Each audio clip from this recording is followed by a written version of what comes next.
Welcome back to my channel. ఈ రోజు అయితే మన యూట్యూబ్లో బాగా వైరల్ అయిపోతుంది కదా ఎగ్ రెసిపీ అయితే చేసేస్తున్నాను. ఇక మనకి కావాలి అనుకున్నప్పుడు మనం అన్నీ ఎతుక్కోవాలి, ఎక్కడ ఉన్నాయి ఏంటి ఎక్కడ అంటే ఒకటి ఉందనుకో ఇంకోటి ఉండదు. అదే మనకు అవసరం లేదు అనుకున్నప్పుడు అన్నీ వంటగదిలోనే ఉంటాయి. అసలు మనకి ఇప్పుడు ఏం చేయాలని ఆలోచించుకుంటూ కూర్చోవాలి. కానీ మనం ఏమైనా చెయ్యాలి అని ఫిక్స్ అయితే కానీ అది అసలు ఒక్కటి కూడా దొరకదు. ఈరోజు అలా పొద్దు నుండి చూస్తున్నాను కొత్తిమీర కోసం, ఆ కొత్తిమీరే దొరకలేదు. ఫైనల్లీ ఇప్పుడు ఆ ఫ్రిడ్జ్లో ఎక్కడో మా అమ్మ ఐస్ క్రీమ్ డబ్బాలో దాచిపెట్టిందంట. లైట్గా కొంచెం అయితే పాడైపోయింది. ఇంకా అది మెల్లిమెల్లిగా ఏరి తీసినాను.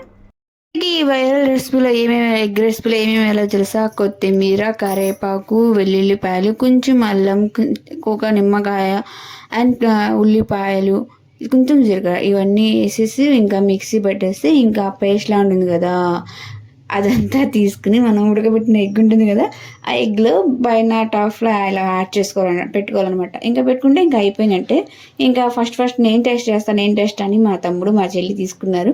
అండ్ మా తమ్ముడు ఏదో హీరో టైప్లో ఎక్స్ప్రెషన్ స్టైల్తో నోట్లో పెట్టుకుని చాలా బాగుంది అంటూ ఎక్స్ప్రెషన్ అయితే ఇచ్చాడు. ఏదో ఇవ్వాలి అని. అండ్ లాస్ట్లో 9 ట్రై చేశాను. ఏమో నాకు అంత నచ్చలేదు, ఆ టేస్ట్ ఏం బాగాలేదు. ఇంతకీ ఉంటా, బాయ్.